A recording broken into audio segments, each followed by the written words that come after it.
তোমাদের সাথে শেয়ার করবো আজকে ক্রোম অ্যাপ্লাই কিভাবে তোমরা করবে। তোমরা যারা বিগিনার আছো তাদের জন্য খুবই ভালো হবে। তোমরা জাস্ট একটু দেখো, তোমরা যারা বিগিনার ফার্স্ট টাইম করতে কিন্তু খুবই প্রবলেমে পড়ে যাও, সেটাই কিন্তু খুবই সিম্পলের মাধ্যমে তোমাদেরকে শেয়ার করছি। ফার্স্টেই তোমরা দেখতে পাচ্ছ জেল পলিশ অ্যাপ্লাই হয়েছে ব্ল্যাক কালার, তারপর সেটাকে কিন্তু ম্যাট করে নেওয়া হয়েছে। তোমরা এখানে দেখতেই পাচ্ছ পুরোপুরি ম্যাট দেখাচ্ছে।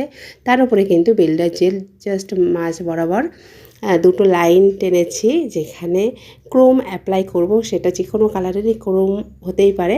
তোমরা জাস্ট দেখো এর উপরেই কিন্তু ক্রোম অ্যাপ্লাই করব। এখানে দেখতেই পাচ্ছ সিলভার কালারের কিন্তু ক্রোম অ্যাপ্লাই হয়েছে। তারপর সেটাকে ডাস্ট আউট করে কিন্তু আমরা করব টপ কোট অ্যাপ্লাই করব। এবার টপ কোট অ্যাপ্লাই করার পরে কিন্তু ফাইনাল রেজাল্ট তোমাদের সাথে শেয়ার করব। তোমরা অবশ্যই জানিও কেমন হয়েছে, আর এরকম ছোট ছোট টিপস পেতে অবশ্যই আমাদের ভিডিও ফলো করতে থাকো আর কোর্স